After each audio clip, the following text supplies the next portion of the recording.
During the last glacial maximum, enormous amounts of Earth's water were locked inside ice sheets, several kilometers thick. Because so much seawater has become ice, global sea levels were more than 100 meters lower than they are today. For geology, that is a measurement. For ancient humans, it was an entirely different world. Land that is now buried beneath the ocean was once open plain, forest, river valley, and grassland. Places today reached only by divers and underwater archaeologists were once landscape where people walked, hunted, built camps, lit fires, and raised children. If you stood on a coast back then, the sea would not have been where it is now. The land might have stretched before tens, even hundreds of kilometers farther outward before reaching the water. This means many journeys we imagine as sea crossings were once possible on foot. The most famous example is Beringia, the vast land bridge that once connected Siberia and Alaska. What is now the Bering Strait was once a cold grassland where mammals, bison, reindeer, wild horses, and human groups moved across the same open world. But Beringia was not alone. From Southeast Asia to Northern Europe, from the Persian Gulf to the edge of Australia, ancient Earth contained entire regions that have now vanished beneath the sea. And that raises a haunting question. If so much land disappeared underwater, how much of human history sank with it? After the Ice Age ended around 11 or 12,000 years ago, the climate warmed. Ice sheets melted. Water slowly returned to the oceans. Sea levels rose not in days, but across generations. For one person, the change might have seemed almost invisible. But across centuries, coastlines retreated, hunting grounds became marshes, forests were invaded by salt water. Places once called home slowly disappeared beneath the waves. It was not one sudden disaster, it was a farewell that lasted many lifetimes. Today, underwater archaeology had revealed traces of these drowned worlds. Beneath the North Sea, for example, once lay darker land, a rich landscape of rivers, forest animals, and human activity before it was swallowed by rising water. In Southeast Asia, a vast plain once connected many islands into a larger landmass, creating routes for humans, animals, and forests across what is now sea floor. Imagine being a child in that time. Your grandfather remembers a forest that no longer exists. Your father remembers a river now covered by the sea. And by your lifetime, all that remains is water. Perhaps it is why so many cultures carry stories of lands lost to floods and worlds swallowed by the sea. We cannot prove every legend came from a specific event, but the long memory of retreating coastlines may have left deep marks on human imagination. Our ancestors did not know they were living on a changing planet. They simply adapted, and if the ground beneath their feet could slowly disappear, then what about the sky above them? If there is one thing modern humans have almost completely lost, it is the true night sky. Try to remember the last time you saw the Milky Way with your own eyes, not in a photograph, not on the screen, but above you. For billions of people today, that experience has become rare. But for ancient humans, the night sky was not decoration, it was another world. When the sun disappeared, there were no electric lights, no glowing buildings, no screens. Instead, thousands of stars stretched from horizon to horizon. The Milky Way crossed the darkness like a river of light. Under ideal dark skies, the human eye can see thousands of stars.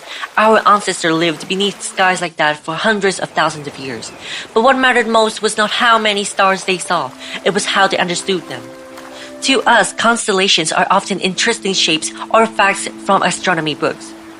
To ancient humans, they were calendars, directions, memories, and stories. A star appearing near the horizon could signal the approach of cold season. A constellation rising before dawn could mark the time to follow migrating animals. Before writing, the sky helped preserve knowledge across generations. They did not merely look at the sky, they lived with it.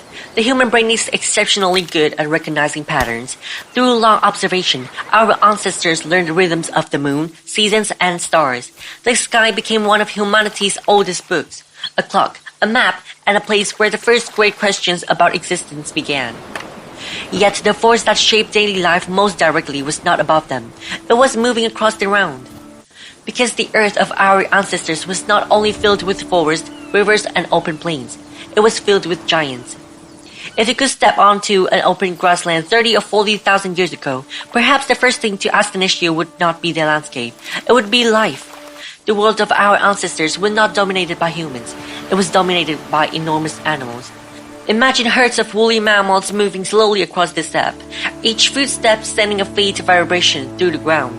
Giant bison grazed nearby, while white horses and reindeer swept across the plains in vast migrations. Somewhere in the distance, a powerful predator waited patiently for the right moment to strike. Humans were not masters of this world. There were only one species struggling to survive within it. Unlike today, when wildlife survives in scattered reserves, Ice Age ecosystems supported immense populations of grazing animals. Those herds determined almost every human decision: where to travel, where to camp, when to hunt, and which places to avoid. A landscape without large animals often meant starvation. A landscape crowded with prey also meant predators were close behind. Survival depended on reading the entire ecosystem. A flock of birds suddenly taking flight could warn that danger was approaching, and unusually, a silent forest might signal something even more threatening than a roar. Fresh tracks in the mud, a broken branch, or a scent carried by the wind all revealed information about what had happened only moments before. To us, these seemed like insignificant details. To prehistoric humans, they formed a language of survival. Many researchers believe that constantly observing dozens of animal species helped sharpen human pattern recognition, long-term planning, and cooperation. Animals were not only a source of food, they were among humanity's first teachers. Yet over thousands of years, many of these giants disappeared. As great herds became smaller, the grasslands grew quieter, and the earth slowly began to resemble the one we know today. But some places changed even more dramatically. They are landscapes our ancestors once called home, and that would be almost impossible to recognize today. The greatest example is the Sahara. Today we picture an endless ocean of sand, scorching sunlight, and one of the harshest environments on Earth. But between 8 and 10,000 years ago, the Sahara looked completely different. Instead of dunes, vast grasslands stretched the horizon, rivers crossed fertile plains. Hundreds of lakes reflected the sky. Hippo rested in wetlands, while crocodiles, giraffes, elephants, antelope, buffalo, and countless other animals flourished across a green landscape. This was the Green Sahara. Its existence is confirmed by sediment cores, fossil pollen, animal remains, and remarkable rock art preserved throughout what is now desert. Humans fished this lake. They hunted this grassland. They paddled boats across waters that have long since disappeared. What transformed such a rich environment into the world's largest hot desert? Not a catastrophe. Not a single disaster, but a slow rhythm of Earth's orbit. Gradual changes in the planet's tilt altered the African monsoon, bringing abundant rainfall into North Africa for thousands of years. Vegetation spread, lakes expanded, and thriving ecosystems emerged. Then the cycle shifted again. Rainfall weakened, lakes shrank, grasslands slowly yielded to shrubs, and shrubs eventually surrendered to sand. Communities followed the retreating water, carrying with them their knowledge, traditions, and culture. Many researchers believe these migrations eventually contributed to the rise of civilizations along the Nile. The story of the Green Sahara reminds us of a simple truth. For most of history, humans did not control nature.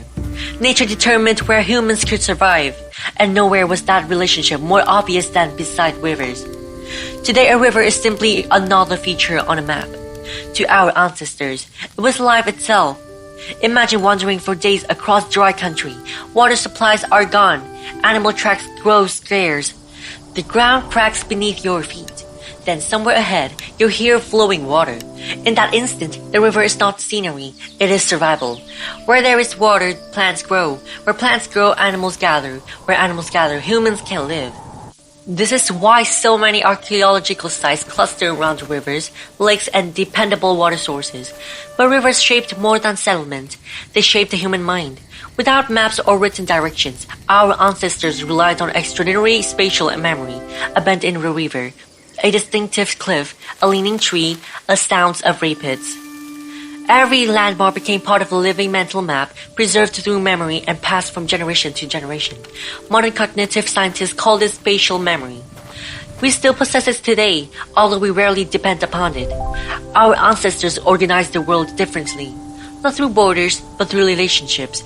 Each river connected to a valley, each valley to a forest, each forest to hunting grounds.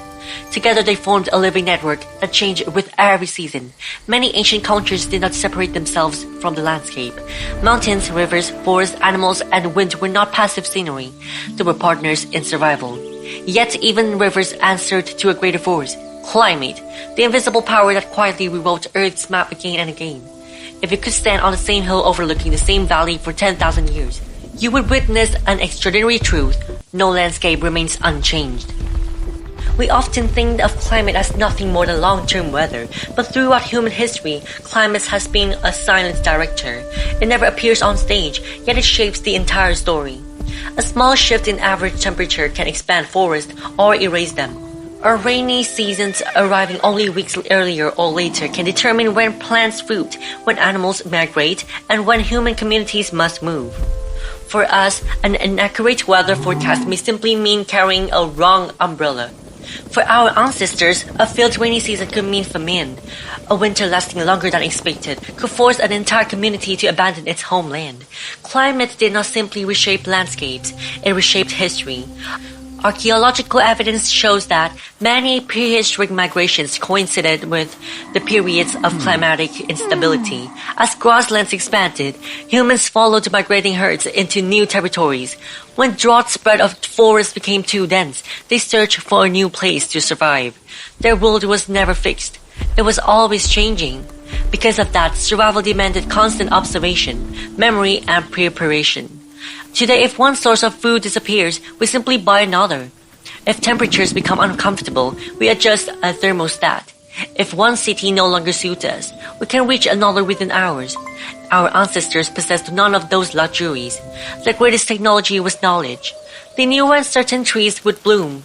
They knew which fruits became edible after the first rains. They knew where herds would appear when the winds shifted. They knew where hidden water remained even during the driest months. None of this knowledge existed in books.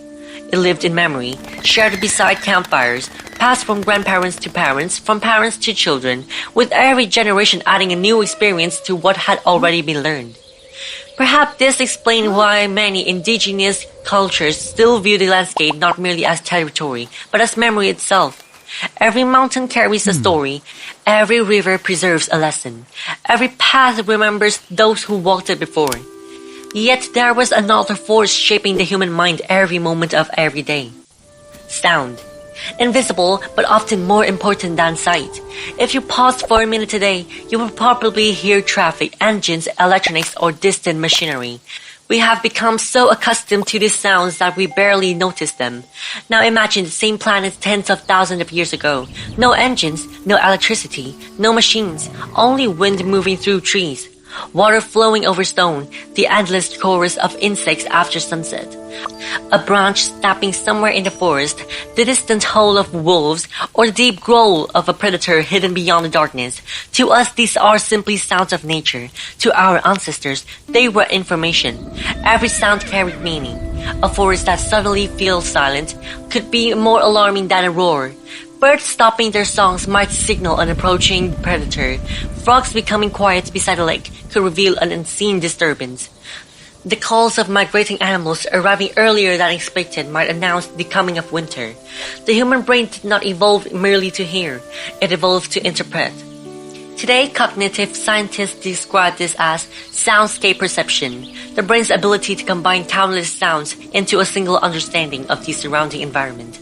Long before danger became into view, our ancestors often heard it first. Perhaps that is why even today, an unexpected sound in the middle of the night can instantly raise our heartbeat, despite knowing we are perfectly safe. That reaction is not irritational. It is the echo of hundreds of thousands of years of evolution. And yet the most remarkable difference between our world and theirs was not what they saw or what they heard. It was the way every sight, sound, smell, memory, and experience merged into an entirely different way of understanding reality. That is the final piece of this journey. To understand the earth ancient humans inhabited, we must first understand the brain that experienced it. After the drowned coastlines, the mammoth-filled grasslands, the brilliant night sky, the rivers that sustained life, and the forest alive with invisible signals. One final question remains. Did our ancestors truly live on a different earth? Or did they simply possess a different way of seeing the same one? Sea levels changed, climates changed, animals changed, vegetation changed, but anthropologists, cognitive scientists, and evolutionary researchers increasingly agree that the greatest transformation was not outside the human body, it was inside the human mind. Their brains evolved in a world where every detail mattered. A shallow footprint could reveal a passing herd. A broken branch could expose the direction of a predator. A scent drifting through the wind might lead to water. Clouds glowing at sunset could hint at tomorrow's weather. Those signals still exist today. We have simply stopped noticing them. Technology now performs many of the tasks of our ancestors once carried inside their minds. Maps replace memory, clocks replace the sun, weather forecasts replace careful observation of the sky, navigation systems replace intimate knowledge of every valley, river, and trail. Technology has made life easier, but it has also allowed many ancient abilities to fall into quiet sleep. They have not disappeared. They remain within us.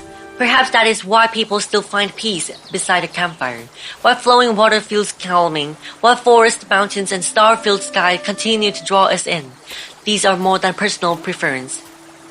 They may be echoes of an evolutionary past that still lives quietly inside the modern human brain. Remember the first moment of this story. You opened your eyes in a world without cities, without roads, without maps, and without any sign of modern civilization. At that moment, Earth seemed so unfamiliar that you could barely recognize the planet you still call home. But after this journey, perhaps we have realized one thing. The greatest difference was never simply the landscape, not only the coastlines that vanished beneath the rising seas.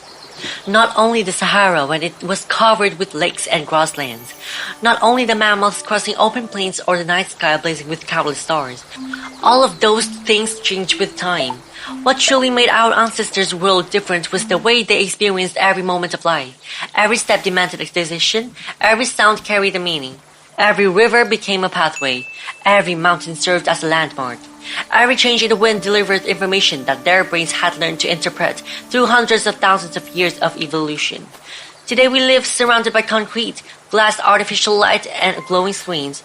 We rarely look to the sky for direction, rarely listen to the forest for warning, rarely read footprints to understand what has passed before us. And yet our brains were never designed for this world. They were shaped on open grasslands, beside ancient rivers, beneath brilliant stars, on a planet that was always changing. Perhaps that is why we still feel peaceful beside a campfire. Why a sky untouched by city lights can leave us speechless. Why the sound of waves, rain, or wind through trees brings an unexpected sense of calm. That is not simply our appreciation of nature. It may be an ancient memory that evolution still preserves within every human mind. Perhaps the great discovery of this journey is not how different the earth once looked. It is realizing that somewhere deep inside us, the way our ancestors experienced the world has never completely disappeared. The earth they knew is not entirely gone. What is slowly disappearing is our ability to feel it the way they once did.